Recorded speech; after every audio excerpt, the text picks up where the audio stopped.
समुपस्थित वंदनीय चरण संत महानुभाव, सहृदय भक्तगण, भक्तिमती माताओं, कल के प्रसंग में किशोरी वृषभानुनंदिनी श्री राधा के स्वरूप परत्व की बात कहने की प्रतिज्ञा की गई थी। क्रमशः उपासना का क्रम श्री वृंदावन के जिस निवृत्त निकुंज देश में जाकर स्थित होता है, वो उपासना भगवद उपासना सर्वोपरि है। यो तो कामनाओं के लिए अनेकों उपासनाएं हैं, मोक्ष प्राप्ति के लिए बहुत उपासनाएं हैं, पर सर्वश्रेष्ठ उपासना भगवत चरणारविंद की उपासना, और वह उपासना जहां भगवान स्वयं उपासक बन गया। ये वृंदावन की श्री राधा चरणों की उपासना है। श्रीमद् भागवत में द्वितीय स्कंध के तृतीय अध्याय में अनेक देवों की उपासना, किस लाभ के लिए किसकी उपासना करनी चाहिए, बहुत लंबी एक लिस्ट सी दी गई है। और अंत में वो लिस्ट में जैसे किसी को रूप चाहिए तो गंधर्व की उपासना करे, सतीत्व चाहिए तो उमा सती की आराधना करे, आयु चाहिए तो अश्विनी कुमारों की आराधना करे इत्यादि। अंत में वो कहते हैं कि अकाम सर्व कामो वा मोक्ष काम उदारधि तीव्रेण भक्ति योगी ने यजेत पुरुष परम। उपासक चाहे अकाम हो, कोई कामना ना हो, सकाम हो, कुछ कामनाएं हो, सर्व काम हो, कामने कामना भर रही हैं, पुत्र की, धन की, इसकी उसकी, लोक की, परलोक की। और अकाम हो, कोई कामना ही नहीं हो जिसको, इन सब को परम पुरुष भगवान श्री कृष्ण की ही भक्ति मार्ग से आराधना करना चाहिए। तीव्रेण भक्ति योगे ने, यहां तीव्रतम भक्ति योग, अनन्य भाव से भक्ति योग को तीव्र भक्ति योग कहा गया। क्योंकि जहां भक्ति सशल्य हो जाती है, जैसे हमने पादत्राण तो पहन लिए पर उसके पेंदे से एक कांटा भी चुभा हुआ है, वो हमको मार्ग नहीं चलने देगा। ऐसे ही आपने अपनी उपासना में अनन्य श्री कृष्णोपासना को छोड़कर और भी कुछ उसमें मिला लिया है तो वो उपासना का एक बाधक ही स्वरूप बन जाएगा। तीव्र भक्ति योग यह है कि जिसमें अन्य कुछ है ही नहीं। जैसे श्रीमद् वल्लभाचार्य पाद ने कहा, सदा सर्वात्म भावे ने भजनीयो ब्रजेश्वर अन्याश्रयो न कर्तव्या सर्वथा बाधकस्तु सा। भगवद उपासक को सदैव और सर्वात्म भाव से अपने मन प्राण इंद्रियों के मनोयोग पूर्वक सर्वात्म भाव से केवल आनंद कंद श्री कृष्ण के ही चरणों की आराधना करना चाहिए। भजनीयो ब्रजेश्वर, ब्रजेश्वर की आराधना करते हुए अन्य आश्रयो न कर्तव्या, अन्य किसी का आश्रय नहीं करे, क्योंकि यह अन्य आश्रय तीव्र भक्ति योग में बाधक है। एक माता ने हमको सुनाया, बोले दो सेठ दलाली का धंधा करते थे। एक सेठ के एक नौकर था, एक सेठ के दो नौकर थे। दलाली के धंधे में झगड़ा हो ही जाता है। झगड़े की बात उनके घरों में आई तो जिनके एक नौकर था वो दौड़ के गया और अपने सेठ को बचा लाया। पिटने से सेठ जी बच गए। और जिसके दो नौकर थे, रामू सोचता रहा कि श्यामू चला जाएगा, श्यामू ने सोचा रामू चला जाएगा, न श्यामू गया न रामू गया। सेठ जी पिट के आ गए, बोले अरे तुम मेरे दो दो और मैं पिट के आ गया, देखो बुला की राम का एक ही और वो बचा के ले आया। कहा कि सेठ जी क्षमा करे, मैंने सोचा वो जाएगा, उसने सोचा मैं जाऊं। ये जो दुविधा आश्रय होता है ना, पूरी तरह से अपने को निर्भर कर दे, इस प्रकार से अकाम और अनन्य होकर के तीव्र भक्ति योग के द्वारा परम पुरुष की आराधना करें। परम पुरुष श्री कृष्ण की आराधना में योग और क्षेम दोनों की परिपूर्ति हो जाती है। जो हमको प्राप्त है उसकी रक्षा होती है, जो अप्राप्त है उसकी प्राप्ति हो जाती है। और विचार करने वाले महापुरुषों ने तो कहा कि ईश्वर एक ही है, बाकी सब जीव तत्व है, स्तंभ से लेकर के ब्रह्मा पर्यंत। इसलिए कामनावश भले कोई किसी की आराधना करता रहे, पर आराध्य तो केवल एक ही है। इसीलिए मध्वगौड़ेश्वर संप्रदाय में आराध्य के नाम से केवल श्री कृष्ण को ही बताया। आराध्यो भगवान ब्रजेश तनया, जीव मात्र का आराध्य वह है। हम बात करने जा रहे हैं किशोरी की आराधना की। जब भक्ति का क्रम विकास होता हुआ और शांत दास सख्य वात्सल्य आदि से ऊपर उठकर मधुर भाव कांतारति में स्थित हो जाता है जीव, इसके पश्चात उस दिव्य देश की परिकल्पना रसिक महानुभावों ने की है जहां किशोरी के श्री चरण आराध्य है। वृषभानुनंदिनी कृपा पूर्वक जो श्री वृषभानु राय के यहां प्रकट होती हैं, उनके प्रकट होने का कोई दूसरा उद्देश्य है ही नहीं, मात्र एक ही उद्देश्य है, केवल सहृदय रसिक जनों के हृदय का परिपोषण करना। एक समय बिहरत बनमाही कियो मतो विद्रुव की छाही, यह निज रस कीजे विस्तारा, रसिक जनन को अति ही प्यारा, तब नंदलाल वृषभानु किशोरी, रसिकन हित प्रकटी है जोरी। मैंने कल के प्रसंग में आपसे निवेदन किया था कि लीला दो तरह की है, एक नैमित्तिक की है, एक नित्य की है। नैमित्तिक की लीला में युगे युगे जुगल का प्रादुर्भाव होता है, भगवत का प्रादुर्भाव होता है, उसमें ऐश्वर्य और माधुर्य सब कुछ रहता है।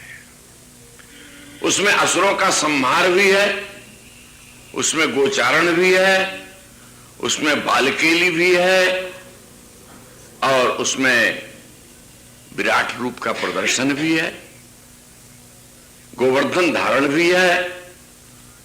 तहां ब्रजवालाओं के साथ मधुर मधुर हास्य है, विनोद है, ठिठोली है, लीलाएं हैं। लंगर मेरी गागरी फोर गयो, सखी जाने कहां सो अचक आए मेरी गागरी फोर गयो, ये भी है। नई चुनरिया चीर चीर कर निपट निडर पुनी आंख दिखावे, देख वीर मेरी कोमल बैया दो कर पकर मरोर गयो। एक गोपी दूसरे से अपनी व्यथा का निवेदन कर रही है। कह लो कहो कुचाल ढीठ की, नाम ले तुमरे जिया कांपे, नारायण में घनो बरज रही मोतियन की लर तोड़ गयो, लंगर मेरी गागरी फोर गयो। तो नैमित्तिक की केली में ऐश्वर्य भी है और माधुर्य भी है, वहां अधिकार भेद है। और नित्य की लीला में उसमें केवल शुद्ध मधुर मधुर रस ही है। इसलिए महापुरुषों ने कहा ये महामधुर रस श्री वृषभानुनंदिनी के आश्रय से ही प्राप्त एक संप्रदाय विशेष वृषभानु नंदिनी को भी नैमित्त की लीला में होने के कारण सर्वाराध्य नहीं मानता। परंतु वहां पर एक बात कहने की है, नैमित्त लीला के बिना नित्य लीला सिद्ध नहीं होती है। हम जिस राधा नाम का उच्चारण करते हैं ये भी निमित्त से ही प्रकट है। पुराणों में राधा नाम आया, पुराणों में राधा नाम आया, और जहां पुराण आ गए वहां निमित्त बन गया, क्योंकि पुराणों में नैमित्त की लीला ही है। अस्तु, ये जो श्री राधा तत्व है ये रसिकों का ध्येय है, ये रसिकों का प्रिय है, ये रसिक हृदय जनों का हृदय, रसिक हृदय के सद्भक्तों का, रसिकों का एकमात्र प्राणाराम है, जिनका प्रादुर्भाव वृषभानु भवन में हुआ। राधा सुधानिधि के प्रथम श्लोक में नाम न लेकर के उसको सर्वनाम से प्रारंभ किया। यस्या नैमित्त की लीला से बात प्रारंभ हुई, नित्य का आगे वर्णन आवेगा। यस्या कदापि वसनांचल खेलनोत्थ धन्याति धन्य पवनेन कृतार्थमानी योगींद्र दुर्गम गतिर्मधुसूदनोपि तस्या नमोस्तु वृषभानुभुवो दिशेपि। यस्या जिसका, जिसके सर्वनाम से प्रारंभ किया, कदापि, कदा अपि किसी भी काल में। यहां कदापि कहने से नित्यत्व का बोध कराया। ऐसा नहीं है कि किसी युग विशेष में ये लीला हुई, ये अवतार हुआ, नहीं, ये युग युग में होता रहता है, और जो युग युग में होता रहता है वो नित्य होता है। वृंदावन नित्य है, बरसाना नित्य है, गोवर्धन नित्य है, ब्रज की भूमि नित्य है। महाराष्ट्र के एक बड़े अच्छे विद्वान हुए हैं हरिसूरी, हरिसूरी, इन्होंने भक्ति रसायनम नाम का एक ग्रंथ लिखा है। उसमें मृत्तिका भक्षण की अनेकों उत्प्रेक्षाएं की हैं, 20-22 उत्प्रेक्षाएं हैं। ठाकुर ने मिट्टी क्यों खाई? तो कई कहते हैं कि अब चूंकि रजोगुण के कार्य करने हैं इसलिए रज को खा करके उन्होंने अपने में रजोगुण लिया। कई कहते हैं भक्तों की चरण रेणु है, ये बड़ी आस्वादनीय है, देखें इसमें क्या स्वाद है, इसलिए ठाकुर जी ने मिट्टी खाई। ऐसी अनेकों उत्प्रेक्षाओं में एक उत्प्रेक्षा ये आती है, वो कहते हैं कि ठाकुर के रूम रूम में अनंत ब्रह्मांड है, और इन अनंत ब्रह्मांडों में अनंत भक्तों का निवास है। उधर में अनेक ब्रह्मांड है, रोम रोम में ब्रह्मांड है, इनमें भक्तों का निवास है। और जो श्री कृष्ण के भक्त हैं वे उनकी चरण रेणु अवश्य चाहते हैं, इसलिए अपनी ब्रज की इस पावन चरण रेणु धूलि को उन भक्तों के समीप तक पहुंचाया। क्यों? बोले ये विशेषता की बात है कि इस ब्रह्मांड को ही ये सौभाग्य प्राप्त है कि इसमें ब्रजभूमि है, वृंदावन है। उन अनंत ब्रह्मांडों में कहीं कोई वृंदावन नहीं है, कोई ब्रजमंडल नहीं है। तो उन अनंत ब्रह्मांडों में जहां ब्रजमंडल नहीं है, वृंदावन नहीं है, ये गोष्ठ वृंदावन की धूलि, ब्रज की धूलि पहुंचा करके उन भक्तों के प्रति प्रभु ने अपना स्नेह प्रकट किया है। तो ये वृंदावन धाम नित्य धाम है, सर्वोपरि धाम है। यहां कदापि कह करके किसी भी काल में बोले नित्य वृंदावन है, और उसमें ये लीला सदैव होती रहती है। किसका अंचल हिला? कदापि वसनांचल खेलनोत्थ। उनके वसन का अंचल खिल उठा। वायु के प्रवाह से श्री अंग में धारण जो भी साटिका है, साड़ी है, ओढ़नी है, वो हिल गई। पहला भाग्यशाली हुआ वो पवन जिसको किशोरी के वसनांचल के स्पर्श करने का सौभाग्य मिला।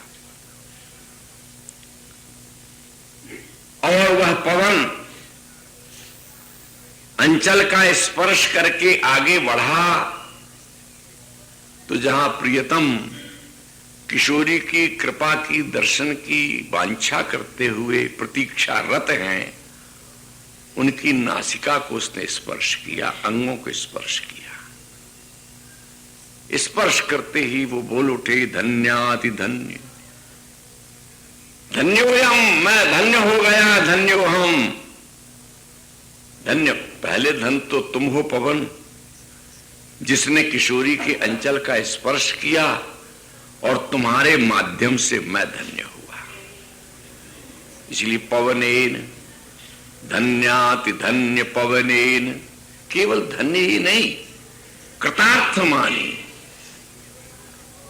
इस अवतार के ग्रहण करने का जो कोई अंतरंग प्रयोजन है आज मानो पूर्ण हो गया। कृतार्थ कौन होता है? जिसका मनोरथ पूर्ण हो जाए, कृतकृत्य हो गया। काकभूषुंडी जी के पास गुरुड़ गए, उनसे ज्ञानोपदेश प्राप्त करके अजय कृतकृत्य भय हूं मैं, तव प्रसाद, अब मैं आपका आशीर्वाद पाकर के कृतकृत्य हो गया। कृतकृत्य जिसके लिए अब कुछ वांछित पदार्थ नहीं रह गया, कुछ प्राप्तव्य शेष नहीं रह गया। कृतार्थ माना, धन्याति धन्य अपने को माना। किसने माना? बोले योगींद्र दुर्गम गतिर मधुसूदनोपी, जिसे मधुसूदन कहा जाता है, जो योगींद्र दुर्गम गति है, उसने अपने आप को धन्य माना। योगींद्र दुर्गम है, इस संबंध में तो तमाम पुराण इसका वर्णन करते हैं। श्री कृष्ण का जो बाह्य क्रीड़ामय, सख्य क्रीड़ामय, वात्सल्य क्रीड़ामय स्वरूप है, उसे तो दर्शन कर पाते हैं, पर जो एकांतिक गोपी रमण का रूप है और राधा रमण का स्वरूप है, उसका अधिकार मानो उनका भी नहीं पहुंचता। एक महान भाव ने वर्णन किया, एक दिन भ्रमण करते हुए देवर्षि नारद गोष्ठ वृंदावन में आ गए, नंदराय जी के प्रांगण में पहुंचे तो वहां देखते क्या है कि श्री कृष्ण बाल रूप में नंदरानी के सम्मुख नेत्रों से काजल को बहाते हुए कपोलों को काला करते धरती में लोटपोट हो रहे हैं। मैया मुझे गोद में ले ले। और मैया कहती है कि तुझे गोद में ही ले रहूं और कुछ ग्रह के कामकाज हैं उनको करूं कि नहीं करूं? तू ऐसा लाडला हो गया कि मेरे गोद में चढ़े रहना चाहता है। मां निषेध करती है और वो कहते हैं कि मैं गोद में चढ़ूंगा। नारद स्तुति करने लगे, किम ब्रूमस्त्वाम यशोदे कति कति क्षेत्र गत्वान पूर्वम गत्वा की दृग्विधान कति कति सुकृत नर्जतानि त्वयैव न शक्रो न स्वयंभुर न मदन रिपुर यस्य लेभे प्रसादम तत्पूर्णम ब्रह्म भूमो विलुठति बिलपत क्रोडुमारोडु कामम। हे नंदरानी, आपके भाग्य की हम क्या प्रशंसा करें। आपने जाने किन किन पुण्यों का अर्जन किया, विलक्षण पुण्य आपने एकत्र किए, किन क्षेत्रों में, तीर्थों में आप भ्रमण करने गई। हम तो त्रिलोकी में अटते फिरते रहते हैं, पर हमें यह सौभाग्य नहीं मिला और से तीर्थयात्रियों को भी यह सौभाग्य नहीं मिला। तुम्हारे पुण्य विलक्षण, तुम्हारे तीर्थों का भ्रमण विलक्षण।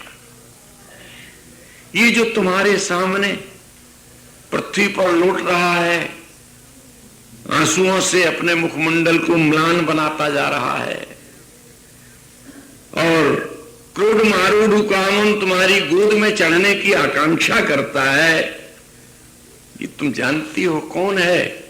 न शक्रु न स्वयंभू न मदर रिपुर्यस्य लेभे प्रसादम। जिसकी कृपा को, जिसके आशीर्वाद को न इंद्र प्राप्त कर सका, न स्वयंभू ब्रह्मा प्राप्त कर सके, न मदन रिपु, मदन को जला देने वाले भगवान शंकर भी जिसकी पूर्ण कृपा को नहीं प्राप्त कर सके, वो बिलपत क्रोध मारूढ़ का गिड़गिड़ा रहा है, तुम्हारे सामने विलाप कर रहा है, रो रहा है। तो योगींद्र दुर्गम गति ही, सामान्य योगियों की बात क्या, योगियों के इंद्र है भगवान शिव, आशुतोष। बीबी स्वरूप का दर्शन करने में एक अधिकार, एक सीमा तक है। मधुसूदन है, सामान्य अर्थ में तो मधुसूदन का अर्थ होता है मधु नाम जो दैत्य है उसका सूदन कर देने वाला, विनाश कर देने वाला, छेदन कर देने वाला। भगवान विष्णु का भी नाम मधुकैटभारे आया है, मधु और कैटभ नाम के दैत्यों का जिसने निधन किया, वध किया। पर यहां चूंकि राधा सुधा निधि है ना, इसलिए रसिक महानुभावों ने मधु नाम रस और उसका सूदन आस्वादन करने वाला जो रसिक शेखर है उसको मधुसूदन माना है। जो श्री राधा रस का आस्वादन करता है उसका नाम मधुसूदन है। कालिंदी तटकुंज मंदिर गतो योगींद्र वद्यत पद ज्योतिर्ध्यान पर सदा जपतियां प्रेमाश्रुपूर्णो हरि केनाप्यद्भुत मुल्ल सद्रतिरसानंदेन सम्मोहिता साराधेति सदा हृदय स्फुरतु मे विद्या पराद्वयक्षरा। कालिंदी के तट पर बैठ करके द्वयक्षरा परा विद्या का आराधन करता है, वही जिसका स्वरूप, जिसका दर्शन करने में कोई समर्थ नहीं। ऐसे जैसे योगींद्र समाधि लगा लेते हैं, जिसमें सती से अपराध बन गया, सतीहीन सीता कर वेशा, शिव जी ने समाधि ले ली। कितनी बड़ी समाधि थी, इतनी बड़ी समाधि किसी ने नहीं ली। यदि तुलसीदास जी महाराज झूठ नहीं बोलते हैं तो उन्होंने मानस में लिखा है, बीते संबत सहस 87 तजी समाधि शंभु अविनाशी। 87,000 वर्ष की समाधि ये योगींद्र। तो योगींद्र की समाधि जिस ध्यान में लगी हुई है, तद्वत कालिंदी के तट पर यह सौभाग्य कालिंदी को ही मिला। ये प्रेम रस की क्रीड़ा कालिंदी के तट पर हुई है। कालिंदी उभय लीलाओं की साक्षी नहीं, अनुभोक्ता है। ऐश्वर्य लीला में भी कालिंदी है, माधुर्य लीला में भी कालिंदी है। नैमित्य की लीला में कालिंदी है और नित्य की लीला में भी कालिंदी है। द्वारिका में भी पटरानी है और ब्रज में भी गोपी है, नित्य में भी सहचरी है। कालिंदी के तट पर यह लीला संभव हुई है, अन्यत्र कहीं नहीं है। भगवान के नाना अवतार है, यहां तारतम्य नहीं स्थापित करना है, पर रस देश का एक संकेत है।